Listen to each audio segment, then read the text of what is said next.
소개받은 포산해인이 올시다. 우리 동주 원명 큰 스님께서는 한평생 대한민국에서 가장 의장으로서 기도와 연부를 잘하시는 스님으로 우리가 존경하고 계신 이런 어른이십니다. 그 공덕으로 설하에 훌륭한 제자를 이렇게 두셔가지고 우리 주지 스님을 항상 멀리서 생각할 때마다 정말 수행과 포교와 주지를 겸비해서 그렇게 주지답게 사시는 후배 스님으로서 제가 존경하는 분입니다. 절을 잘 짓고 절 운영을 잘하고 신도가 숫자가 많고 이것이 중요한 것이 아니고 스님의 위치에서 행동이나 말이나 마음이나 이탈하지 않고 스님의 길을 잘 가고 있는 그런 분이 정말 스님다운 분이고, 그거는 마치 살아있는 생화와 같은 것이고, 겉모양만 잘 다듬어서 사찰을 번창하는 것은 저 꽃꽂이 해놓은 꽃을 꺾어다가 그 쟁반에 꽂아놓은 것과 같아서 그거는 시간이 흐르면 다 시들어져 없어져 버려요. 그래 우리 그 동주 원명 큰 스님과 주지 스님 두 분께 큰 박수 한번 올려볼까요?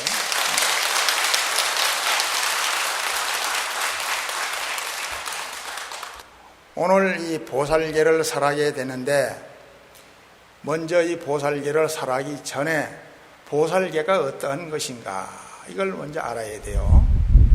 그러면 우선 보살계, 계가 무엇이 계냐?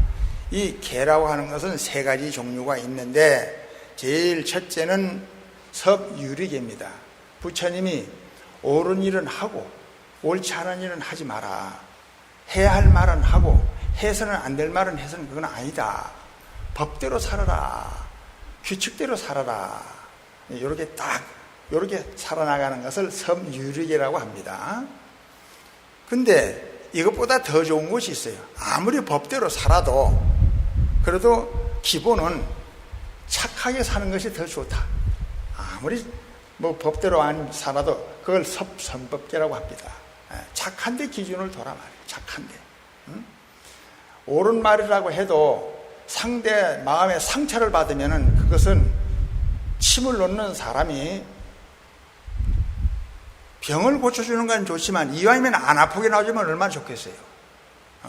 그러니까 그걸 선법계라 그래요. 근데 그것보다도 더 좋은 계가 있다. 그건 뭐냐? 그거는 요익 중생계다.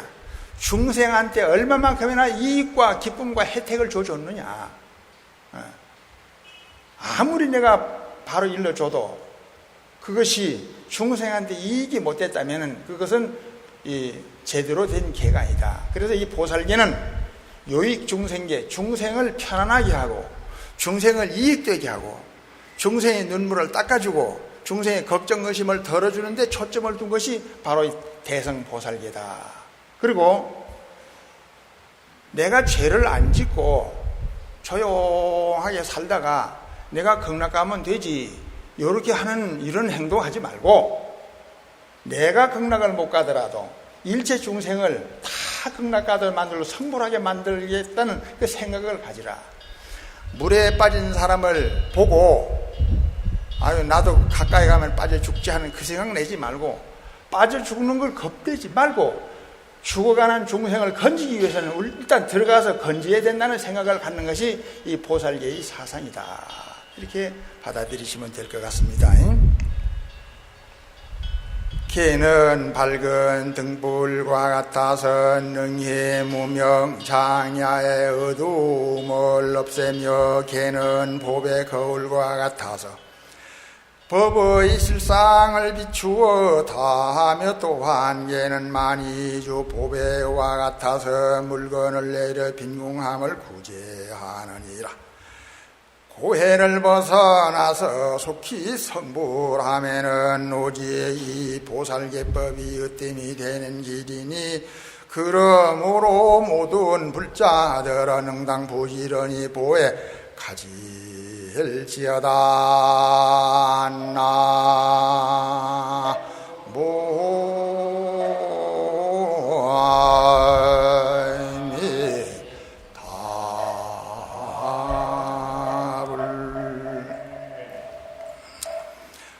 불교가 어떠한 것이 불교냐 하면은 성보라는 종교가 불교입니다.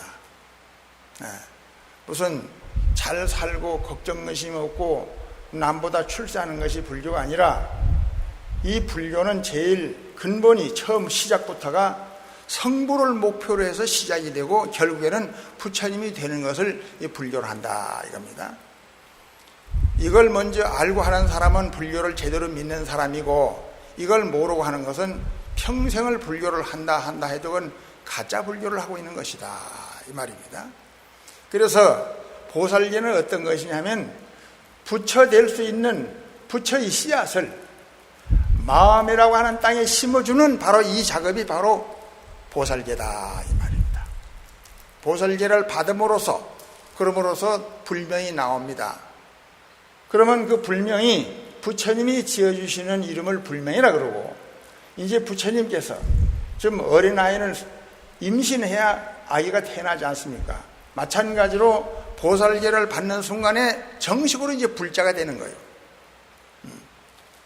그래서 일체 모든 큰 행사, 적은 행사가 많이 있지만은 이 보살계 법문보다 더 소중한 법문이 있을 수가 없고 보살계는 바로 중생이 부처되는 씨앗을 마음이라고 하는 땅에 심는 작업을 바로 이 보살계를 한다. 이걸 먼저 우리가 알아야 됩니다. 그렇기 때문에 이 보살계는 독성함과 마찬가지로 어두운 무명장애의 어둠을 없애며 봄의 거울과 같아서 모든 사물을 실상을 다 비추며 또한 만이주 구슬과 같아서 용이 물고 있는 그 여의주가 같아서 여의주 하나만 있으면 모든 것이 다 이루어집니다. 때문에 이 보살계는 바로 여의주와 같은 역할을 하는 것이고 또한 그 보살계는 고해를 벗어나서 성불 하는 데는 이 보살계법이 으뜸이다 이거예요. 두 번째가 아니고 가장 최전최기한 것이 이 보살계법이기 때문에 근호 불자들은 응당히 부절히 보호에 가져야 된다. 고해를 건너가는 데 있어 가지고 분황이라고 하는 이 허벅이라고 하는데 그 분황이라고 하는 풍선 같은 거 그걸 가지고 들어가야 물에 빠지지 않거든요. 다른 거는 다 놓친다 하더라도 그것만 잘 지키고 있으면 물에 빠져 죽지 않습니다. 우리가 이 보살계 법문을 잘 듣고 한평생 보살계를 나의 스승으로 생각하고 저승길을 비춰주는데 길을 인도하는 밝은 등불과 같이 생각해야 된다. 경문을 읽을 때는 합장을 하세요. 늙고 주고 먼 시극기 가깝고 불법은 멸하려고 하니 모든 대덕과 우바세 우바이들은 도를 얻기 위하는 일심으로 부지런히 정진하여라. 모든 부처님께서도 일심으로 근수정진하신 까닭에 안욕 따라 삼보리를 얻으셨거든. 하물며 나머지 산도법을 말해 무엇하려. 각각 죽고 건강할 적에 노력하여 부지런히 수행하여라. 어찌 도를 구하지 아니하고 편안히 늙고 병들기를 기다리려. 무엇을 즐기려고 하는가. 이날이 이미 지나가매 목숨도 또한 따라 줄어들미로다. 마치 줄어드는 물에 고기와 같거늘 무슨 즐거움이 있으리오나.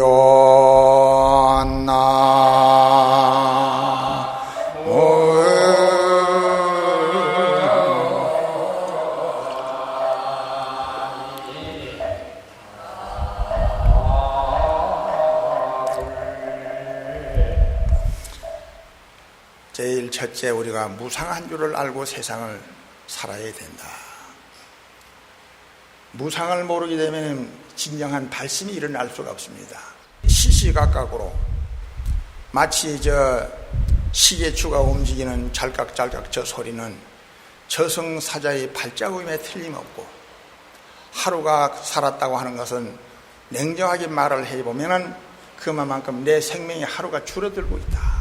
줄어드는 물의 고기와 같은 이런 인생을 우리는 살고 있기 때문에 시간과 세월이 흐르면 청춘도 가고 젊음도 가고 너도 가고 나도 가고 앞서거니 뒤서거니 다 갑니다. 부처님께서 파란 날씨에 500마리 소를 몰고 가는 목동을 보면서 아란존자가 부처님께 말씀을 올립니다. 부처님, 저 소들은 비록 소로 태어났지만은 참 이 넓은 들판에서 풀을 잔뜩 뜯어먹고 기분이 좋은 모양입니다. 왜? 서로 치고받고 장난치면서 이리 뛰고 저리 뛰는 모습을 보니 얼마나 소들도 이때는 기분이 좋은 모양입니다. 그러니까 그래, 소들도 기분이 괜찮은 모양이다. 그런데 그 소들이 자기 신세를 모르고 지금 저렇게 날뛰고 놀고 있느니라. 신세가 뭔데 했더니 옛날엔 저 소들이 1000마리였는데 지금은 500마리밖에 안 남았는데 오늘 지금 서로 장난치고는 저 소가 오늘 저녁에 저 도살장에 갈 소다. 근데 그걸 몰라가지고 이리 뛰고 저리 뛰고 장난치고 놀고 있다 하는 그런 말씀을 하셨어요. 그 다음에 부처님이 길을 가시다 보니 집을 8채를 짓는 노인이 있어요. 80이 넘었는데 집을 8번째 집을 짓고 있어요. 그래서 아란존자야, 잠깐 저 집에 가서 저렇게 뻘뻘 땀 흘리는 노인에게 좀 법문 좀 해주고 가야 되겠다. 그러니까 네, 가십시다. 갔습니다. 부처님, 어째 오셨습니까? 그러니까 그 노인이 질문을 하니까 이렇게 집을 잘 지었는데 그만 짓지 왜 또 집을 이리 짓습니까? 그래 물으니, 아니 남 집 짓는 데 와가지고 잘한다고 칭찬 못할 망정 왜 또 집을 짓냐고 무슨 그따구 소리를 하시고 아니 그러면 땀 좀 식히고 법문이나 좀 듣고 그래 하시면 안 되겠습니까? 그러니까 법문이고 뭐시고 안에 지금 상랑하는 날이란 말이죠. 그러니까 법문이라는 것도 좀 시간이 있을 때 와서 그래 연락을 미리 하든 정말이야. 일하는 데 와가지고 일을 방해하는 것밖에 안 됩니다. 법문 아주 조용할 때 들을 테니까 막 가요. 그래서 할 수 없이 법문도 못 하시고 이제 갑니다. 가라는데 가야죠. 부처님이지만은. 그때 발자국 한 10발자국이나 옮겼을까? 아이고! 하는 비명이 터져서 울음소리가 막 상랑식 하는 날 울음소리가 터집니다. 그러니까 부처님 어제 저 상랑하는 집에 저기 곡소리가 저래 납니까? 했더니 그 노인 지금 죽었다. 이 말이에요. 조금 전에 한 1, 2분 전에 그 노인이 지금 죽었다는 거예요. 그래 도로 가서 그래 농복이나 빌어줍니다. 어떡하냐? 피를 철철 흘리면서 죽었네요. 왜 죽었느냐? 그 상랑하는 날인데 그걸 상랑문을 올려놓고 그 이제 봉해 놓고 못대가리를 몇 개 치면 되는데 망치를 안 가져 올라온 거예요. 그래서 망치 하는데 그 노인이 야 저 도끼 대가리가 있잖아 머리 그거 못 하나 박느니 무슨 망치 꼭 여기 높은 데서 이거 올려야 되나? 그 도끼를 치면 될 거 아이가? 도끼 머리로 다 쳐 못 박아. 그러니까 툭툭 치는데 도끼자리가 툭 빠지면서 툭툭 떨어지더니 정통으로 이마를 찍어서 머리를 찍어가지고 만 그게 내려오면서 직사를 해버리고 만 겁니다. 그러니까 무연중생 제도는 아니라 부처님이 다 그걸 아시고 어리석은 중생을 한치 앞을 못 보는 거예요. 잠깐 좀 법문 한마디 듣고 해서 막 그 시간을 면할 건데 업이 아무리 날파리가 촛불 켜놓으면 뜨거운 줄 맛을 봤으면 달아나 버리면 되는데 결국 몇 번 뱅뱅 돌다가 결국에는 와서 타져 죽어야만 지 팔짱이 끝나는 거요. 그러니까 이 무상한 줄을 우리는 알고 살아야 됩니다. 제주도에서 어떤 일이 있었냐면은 서울에 있는 조카가 자기 이제 숙모가 이제 전화가 왔습니다. 그래 건강 괜찮냐? 예, 괜찮습니다. 뭐니 해도 건강이 제일이니라 그거 너무 무리하지 말고 밥 때 차려서 먹고 푹 자고 그래 건강이 제일이다 그러면서 오래오래 살아야 된다. 그러니까 예 고맙습니다 했는데 그 이튿날 그 숙모가 죽었다고 비보가 왔어요. 남 건강하라 하더니 와서 지가 죽어가지고 비보가 왔어요. 그거 어떡합니까? 제주도 내려왔다 타고. 참 정말 이것이 꿈입니까 생시입니까? 저에게 전화를 주셔가지고 건강 챙기라고 그러고 건강 걱정하시더니만서도 세상에 숙모님께서 저보다 먼저 가실 줄은 누가 알겠습니까? 참 정말 무상합니다. 무상합니다. 그러고 나서는 향을 꽂고 저 점심을 못 먹었느니라 좀 밥 좀 차려가지고 오너라. 점심 차려 떡 갖다 주니까 이 밥숟가락이 올라가다가 밥숟가락이 떨어지면서 그만 거기서 실신을 해가지고 그리고 병원에 갔는데 한라의료원을 갔는데 의료원 도착하자마자 응급실 가자마자 이미 숨은 끊어졌어요. 남 초상치러 왔다가 지 초상이 먼저 나가서 죽었습니다. 이렇게 인생은 무상한 것이다. 그래서 무상한 줄을 알고 항상 내일이 있다는 생각을 하지 마시고 언제든지 시은주가 있다면 참여하고 있던 원수는 풀어줘야 되고 모든 것은 우리가 죽음에 대한 준비를 미리부터 우리는 해야 됩니다. 모든 불자들은 합장을 하고 지극한 마음으로 들으라. 내가 이제 모든 부처님이 대개설을 설하고자 하노라. 대중들은 조용히 듣고서 스스로 죄가 있거든 마땅히 참회하라. 참회하면 날아가고 참회하지 아니하면 죄가 더욱 깊어지느니라. 죄가 없는 이는 무견하라. 무견한 연고로 이 대중은 청정함을 알으리라.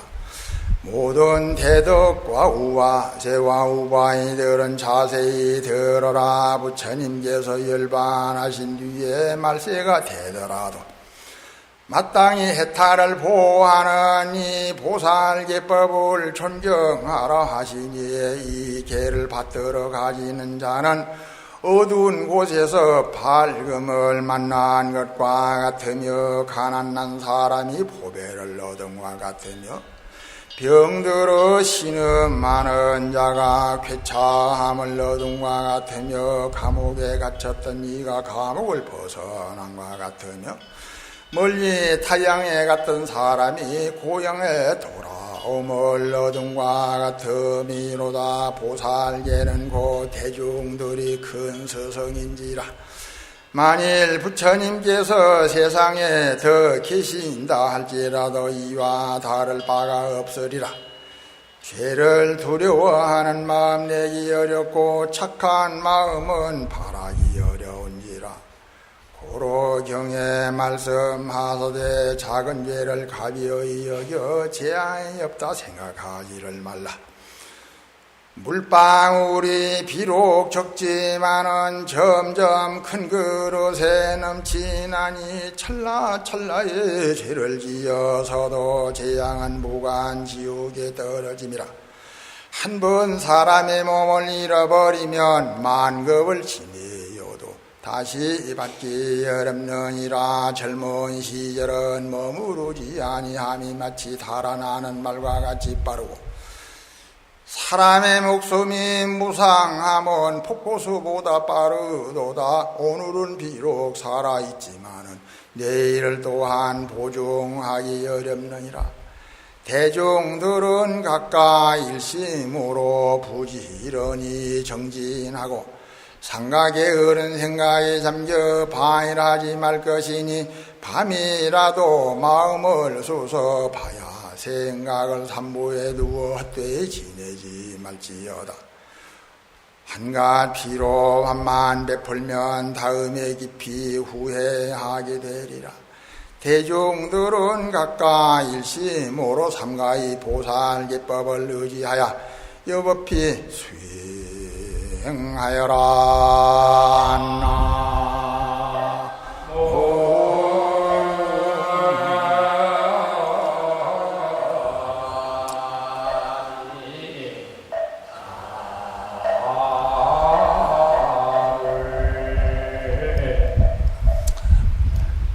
이 보살계를 받으려고 할 때는 제일 먼저 소중한 것이 참회다 이 말입니다. 우리가 밥을 차릴 때 깨끗한 행주로 밥상을 잘 닦고 그 다음에 그릇에 좋은 음식을 담을 때에 그릇이 깨끗한가 깨끗하지 아니한가를 우리는 그걸 확인하고 음식을 담는 것과 마찬가지로 보살계를 받을 때에도 지금까지 살아오면서 몸으로 혹은 입으로 혹은 행동으로 생각으로 지금까지 지은 죄가 있다면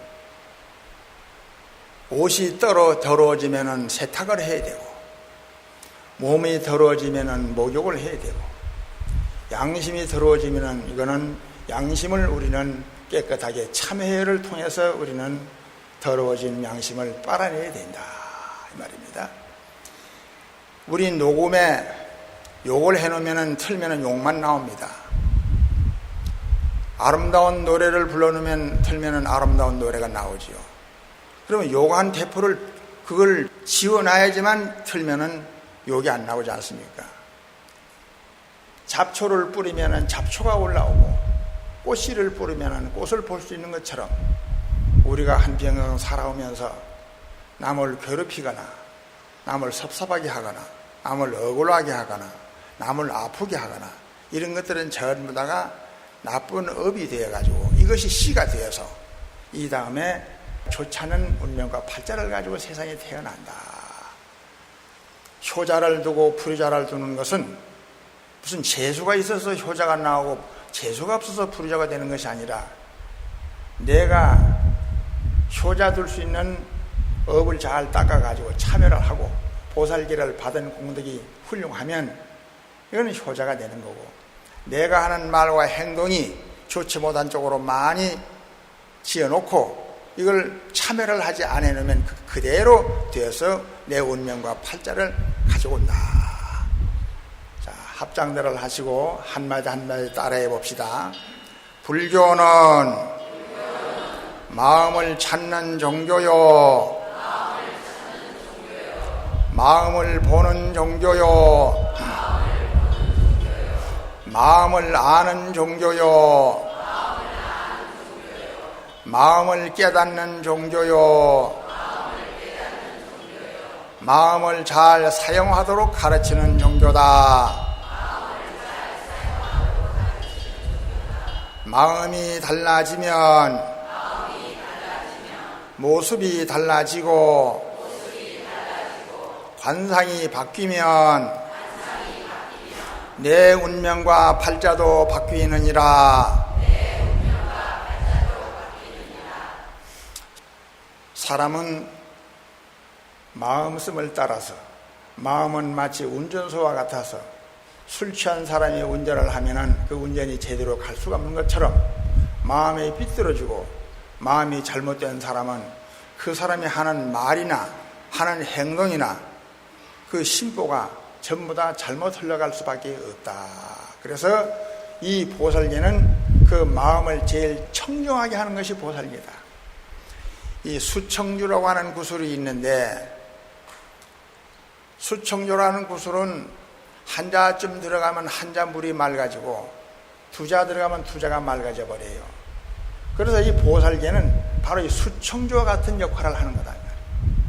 때문에 중요한 것은 닦는다 해도 더러운 걸레로 닦게 되면 얼굴을 문대게 되면 얼굴이 더러워지고 방을 문대면 걸레 지나가는 것마다 방이 더 더러워져 버려요. 그러니까 첫째 닦는 것이 문제가 아니라 어떤 것으로 닦느냐가 문제인 거예요. 이게 제일 중요한 거예요. 그래서 이 업장소멸 중에 최고의 훌륭한 이 업장소멸 약이 바로 이 보살계의 약이 최고다. 그래서 부처님께 말씀하시기를 보름마다 이 보살계문을 외워라. 이 교회에서는 무슨 일주일에 한 번씩 뭐 일요일이 있어서 뭐 노는 날로 행하는데, 우리 불교에서는 노는 날로 행하는 것이 아니고 양심의 때를 빨아내는 것을 보름에 한 번씩 해야 된다.